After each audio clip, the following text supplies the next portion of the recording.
तो कहानी की शुरुआत में यूक्रेन की पुरसकून जगह को दिखाया जाता है, जहाँ पर मैकोला नाम का एक आदमी छोटी सी झोपड़ी में अपनी बीवी के साथ रहा करता था। दोनों अपनी जिंदगी में बहुत खुश थे। मैकोला की बीवी आर्ट्स ड्राइंग किया करती थी। वो लकड़ी को तराश कर चीजें बनाया करती थी। वो लकड़ी का एंजल फरिश्ता बनाकर मैकोला की बाजू पर बांध देती है। मैकोला पास वाले स्कूल में मैथ्स पढ़ाया करता था। वो अपनी साइकिल पर बच्चों को पढ़ाने जाता था। मैकोला के घर में कोई भी इलेक्ट्रॉनिक की चीज नहीं थी। जब वो स्कूल में होता था तो ब्रेक के वक्त टीवी पर खबरें सुना करता था। ऐसे ही एक दिन वो टीवी पर खबर सुनता है कि रशिया में लोगों को मारा जा रहा है और रशिया यूक्रेन पर हमला करके उस पर कब्जा करना चाहती है। अब ये खबर सुनने के बाद मैकोला अपनी क्लास में बच्चों को पढ़ाने चला जाता है, जहाँ पर वो बड़े ही प्यार से बच्चों को पढ़ाया करता था। पर यहीं पर इस क्लास में एक बदमाश लड़का था जो मैकोला को बिल्कुल भी पसंद नहीं करता था। वो हर वक्त इन इरादों में रहता था कि कैसे मैकोला को स्कूल से बाहर निकाला जाए, पर उसने कभी भी उस लड़के की हरकतों पर गुस्सा नहीं किया था। एक दिन मैकोला जब स्कूल पढ़ाने जा रहा था, तभी रास्ते में कुछ सोल्जर्स फौजियों को देखता है, जिन पर ये ज्यादा ध्यान तो नहीं देता और स्कूल चला जाता है। पर जैसे ही ये स्कूल आता है तो देखता है सारा स्कूल खाली था। तभी ये टीवी पर खबर सुनता है कि रशियन आर्मी यूक्रेन में घुस चुकी है और यहाँ पर कब्जा करना चाहती है। अब मैकोला को समझ आती है जो इसने रास्ते में फौजी देखे थे वो रशिया के थे।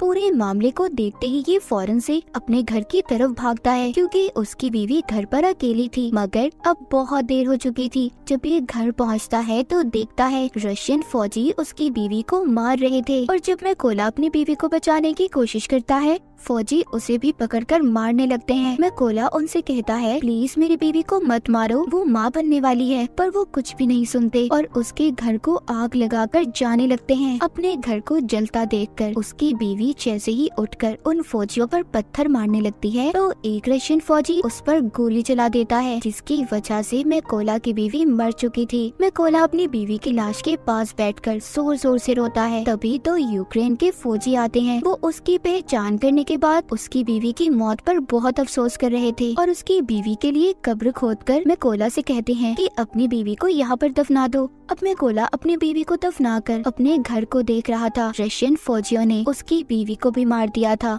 और उसके घर को भी जला दिया था, इसीलिए अब वो बदले की आग में जल रहा था। वो रशियन फौज से बदला लेना चाहता था, इसीलिए अब वो यूक्रेन के फौजियों से कहता है कि प्लीज मुझे भी आर्मी में शामिल कर लें, मैं भी फौजी बनना चाहता हूँ। ये सुनकर वो फौजी मैकोला को अपने साथ ले गए थे, पर जाने से पहले मैकोला अपने पास लकड़ी का एंजल रख लेता है जो उसकी बीवी ने उसकी हिफाजत के लिए बनाया था। जब ये बेस पर आता है तो यहाँ के कमांडर इसको आर्मी में शामिल नहीं करते, कहते हैं कि क्या पता ये कोई जासूस भी हो सकता है। पर मैकोला कमांडर को बताता है कि रशिया की फौज ने मेरी आंखों के सामने मेरे घर को जला दिया और मेरी बीवी को भी मार दिया, इसीलिए मेरे पास जीने की अब कोई वजह नहीं है। मैं रशिया की फौज को मार कर ही सुकून का सांस लूंगा। मैं अपने मुल्क को बचाऊंगा ताकि रशिया की फौज यहाँ पर किसी और के घर को ना उजाड़े। ये सुनकर कमांडर मैकोला को आर्मी में शामिल करने के लिए तैयार हो गया था। उसकी ट्रेनिंग अब शुरू हो जाती है। मैकोला को बंदूक के बारे में कुछ भी नहीं पता था। जब सभी फौजी बंदूक को असेंबल कर रहे थे, उनके हिस्सों को जोड़ रहे थे, तो मैकोला उनके सामने सबसे ज्यादा देर में बंदूक को असेंबल करता है, जिससे सभी फौजियों को ये लग रहा था कि मैकोला कभी भी अच्छा फौजी नहीं बन पाएगा। मगर मैकोला अपनी सारी जान अपनी ट्रेनिंग पर लगा रहा था ताकि वो अच्छे से अच्छा फौजी बन सके। एक दिन ऐसे ही जब वो ट्रेनिंग कर रहा था तो अपने सीनियर से कहता है कि मुझे मैकोला कहकर मत बुलाएं, मुझे रेविन कहें। तभी उसके सीनियर उस पर हंसने लगते हैं, कहते हैं खुफिया नाम ऐसे ही किसी को नहीं मिल जाते, उसके लिए इंसान को मेहनत करना पड़ती है।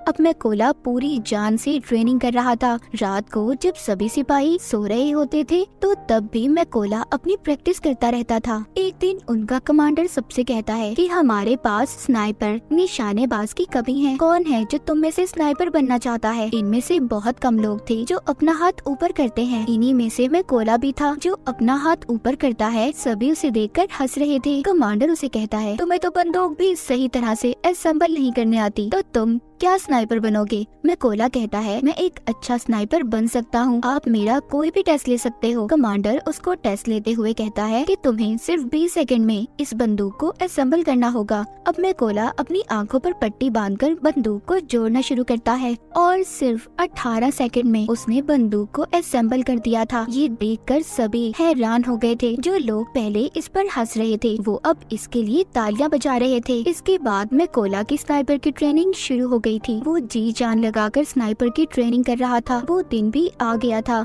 जब सभी स्नाइपर्स को उनकी बंदूकें दी जाती हैं। जहाँ पर सबको अच्छे मॉडल की बंदूकें दी गई थी, वहीं पर मैकोला को पुरानी बंदूक दी जाती है जो सही से काम भी नहीं करती थी। जब मैकोला अपने सीनियर से कहता है कि सर मुझे भी नई बंदूक चाहिए, तो उसका सीनियर उसे गुस्से से जवाब देता है। कहता है कि पहले तुम्हें खुद को साबित करना होगा कि तुम एक अच्छे स्नाइपर हो, तभी तुम्हें बंदूक दी जाएगी। अब सबकी ट्रेनिंग शुरू हो गई थी। इनका सीनियर सबसे कहता है, जब तुम अपना निशाना लगा रहे होगे तो तुम्हें चाहे कोई भी परेशानी आ जाए, तुम अपने टारगेट से नहीं हिलोगे और अपने टारगेट पर पूरा ध्यान लगाकर निशाना लगाओगे। सीनियर सभी के पास बारी बारी जाता है और सबके पास गोलियां चलाता है। जो भी स्नाइपर जरा सा भी गोली लगने के डर से हिलता है उसको ट्रेनिंग से बाहर कर दिया गया था। जब सीनियर मैकोला के पास जाकर गोली को चलाता है तो उसे कोई भी फर्क नहीं पड़ता, वो जरा सा भी नहीं हिला था। जब वो अपने टारगेट पर निशाना लगा रहा था तभी सीनियर उसके पास आकर कहता है कि तुम अपने टारगेट को सिर्फ एक दफा ही देख सकते हो, और उसकी आंखों के आगे कुछ रख देता है। अब मैकोला जब निशाना लगाता है तो उसका निशाना चूक गया था, मगर सब जानते थे कि अगर मैकोला को नई बंदूक दी जाती और आंखों के आगे कुछ न आता तो उसका निशाना लग जाता। रात को स्नाइपर का नाइट शूट टेस्ट होता है जिसमें इन्हें रात के अंधेरे में अपने टारगेट को देखकर उस पर निशाना लगाना था। ये फ्लेयर गन को चलाकर सबको एक ही बार उनका टारगेट दिखाया जाता है। सब निशाना लगाते हैं पर मैकोला निशाना नहीं लगाता। वो अपने दिमाग में फासले को देखकर मीटर का अंदाजा लगाकर फिर निशाना लगाता है, जिससे उसका निशाना बिल्कुल ठीक लगता है, जो आज तक किसी ने नहीं किया था। वो मैकोला ने कर दिखाया था। सबका अब रिजल्ट आ चुका था। सीनियर मैकोला को सैल्यूट करता है और कहता है तुम पास हो चुके हो। जिसके बाद कर्नल मैकोला से कहते हैं अपने सभी जरूरी सामान को पैक कर लो, तुमने एक जरूरी मिशन पर जाना है। मैकोला का पहला मिशन ये था कि पास ही एक चेक पॉइंट पर रशियन आर्मी ने कब्जा किया हुआ था, जिसको इन लोगों ने उनसे छुड़वाना था। मैकोला अपने साथियों के साथ उस जगह पर पहुंच जाता है। इन सबको एक एक टारगेट दिया गया था। सभी अपनी पोजीशंस ले लेते हैं जहां पर बैठकर इन्होंने निशाना लगाना था। जब ये इन पर शूट करने वाले थे तो देखते हैं एक गाड़ी चेक पॉइंट की तरफ जा रही थी। कर्नल सबको गोली चलाने से मना करते हैं। वहीं पर रशियन आर्मी गाड़ी को रोक लेती है जिसमें एक कपल कहीं पर जा रहा था। रशियन आर्मी ने उन लोगों का पासपोर्ट ले लिया था और उन्हें काफी बुरी तरह से मारने लगते हैं। ये देखकर कर्नल सभी स्नाइपर को गोलियां चलाने का कहता है और एक ही झटके में सभी स्नाइपर रशियन आर्मी को मार गिराती है। इनका पहला मिशन पूरा हो गया था।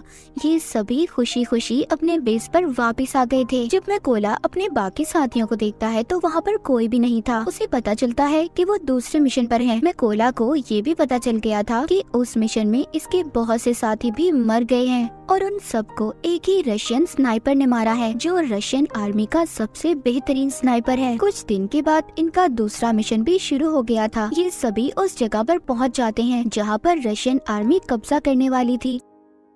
सबसे पहले मैकोला हर जगह पर अपने साथियों के साथ बॉम्ब लगा देता है और फिर घास में छुपकर रशियन आर्मी का इंतजार करने लगता है। कुछ वक्त के बाद रशियन आर्मी उधर आने लगी थी। तभी मैकोला देखता है उन रशियन फौजियों में मैकोला का एक स्टूडेंट भी था जो स्कूल में इसे परेशान किया करता था। ये वो ही बदमाश लड़का था और अब वो रशियन आर्मी में शामिल हो चुका था। जैसे ही कर्नल इन्हें शूट करने का कहते हैं तो मैकोला थोड़ा सा घबरा गया था, क्योंकि ये अपने स्टूडेंट को मारना नहीं चाहता था, पर फिर भी ये अपने सभी जज्बात को साइड पर रखकर गोली बॉम्ब वाली जगह पर चला देता है, जिससे बहुत बड़ा धमाका होता है। सभी रशियन फौजी मारे जा चुके थे। बाद में कर्नल जब मैकोला के पास आते हैं तो पूछते हैं तुम क्या सोच रहे थे। मैकोला बताता है कि उन रशियन फौजियों में मेरा एक स्टूडेंट भी था। कर्नल कहते हैं कि वो उस लड़के ने चुना है कि वो गद्दारों में शामिल हो गया, इसीलिए तुम्हें उसके लिए बुरा मानने की जरूरत नहीं है। इसके बाद ये वापस से बेस पे आ चुके चुके थे। कर्नल ज्यादातर अपना वक्त अब मैकोला के साथ ही गुजारते थे, क्योंकि अब कर्नल पूरी तरह से मैकोला पर यकीन करने लगे थे। कर्नल मैकोला को बताते हैं कि मेरी 2 बेटियां हैं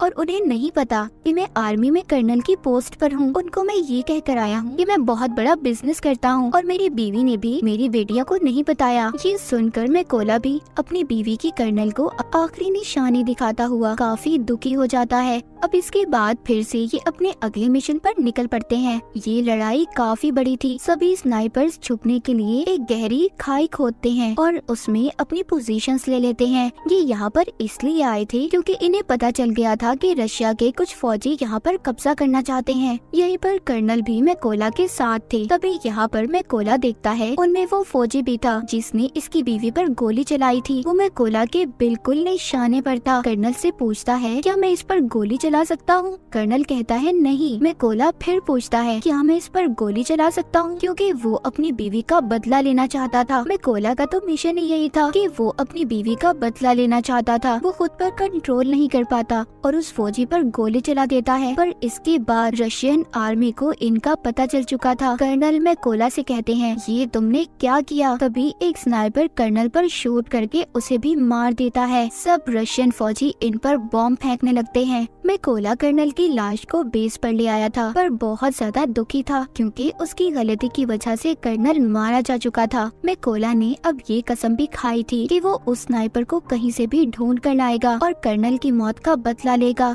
इसलिए वो अगले मिशन के लिए अकेला ही निकल गया था। उसको उस स्नाइपर की जगह के बारे में भी पता चल जाता है। वो अब अपने टारगेट को फिक्स करके एक स्नाइपर को मार गिराता है, पर वहाँ पर एक स्नाइपर मैकोला पर गोली चला देता है जो उसको लगती तो नहीं, पर वो जख्मी हो गया था। लेकिन स्नाइपर को भी मैकोला ने मार दिया था। अब क्योंकि वो जख्मी था इसलिए खुफिया जगह पर जाकर अपने जख्म के ठीक होने का इंतजार करने लगता है। तभी उसे अपने हेड की कॉल आती है जो बताते हैं कि हमें उस स्नाइपर का पता चल चुका है जिसने कर्नल को मारा था। तुम जल्दी से बेस पर आ जाओ। मैकोला अब बेस पर आ चुका था। जब इनकी ट्रेनिंग शुरू होती है तो इन्हें बताया जाता है कि वो स्नाइपर बहुत ही खतरनाक है। उसका निशाना आज तक गलत नहीं लगा। हेड यहाँ पर ये भी बताते हैं कि वो पहले यूक्रेन के फौजियों को मारता है, फिर उनकी वीडियोस बनाकर इंटरनेट पर डालता है ताकि यूक्रेन आर्मी हार मान ले। हेड बताते हैं कि हम 2 ग्रुप्स में जाएंगे। बिल्डिंग के अंदर वो स्नाइपर है, हम वहाँ पर जाकर उन पर हमला करेंगे।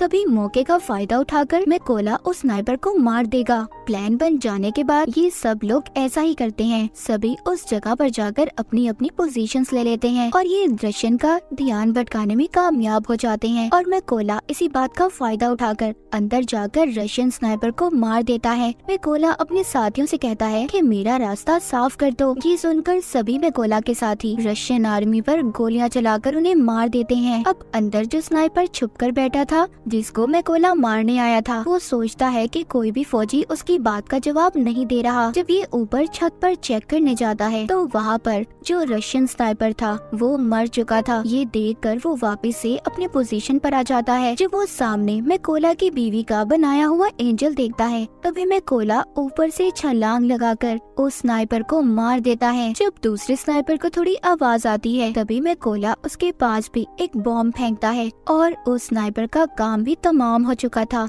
लेकिन यहाँ पर हम देखते हैं जब वो स्नाइपर छत पर चेक करने गया था तो उसने फोन करके रशियन आर्मी को बुला लिया था, इसलिए रशियन आर्मी उधर आ रही थी। किसी को भी नहीं पता था कि उनके स्नाइपर मारे जा चुके हैं। इसलिए जब वो अपने स्नाइपर को कॉल कर रहे थे तो कॉल में मैकोला उठाता है और उन्हें कहता है कि तुम्हारा वक्त अब खत्म हो चुका है। ये कहकर वो रशियन के ट्रक ड्राइवर पर गोली चला देता है जिसमें सभी रशियन फौजी बैठे थे। इसीलिए अब वो बाहर आ गए थे, लेकिन ये नहीं जानते थे कि यूक्रेन के स्नाइपर इन पर पहले ही निशाना लगाकर इंतजार कर रहे थे। तभी वो सब इन पर गोलियों की बारिश कर देते हैं। सभी को मारने के बाद मैकोला अपनी बीवी की कब्र पर जाकर उदास मन से कहता है कि मैंने तुम्हारे कातिलों और अपने दुश्मनों से बदला ले लिया है, मगर अब मुझे अपने मुल्क की हिफाजत करनी है, इसीलिए मुझे अब जाना होगा। इतना कहकर वो अपने अगले मिशन पर निकल जाता है और यहीं पर स्नाइपर द व्हाइट रिबन की कहानी खत्म हो जाती है।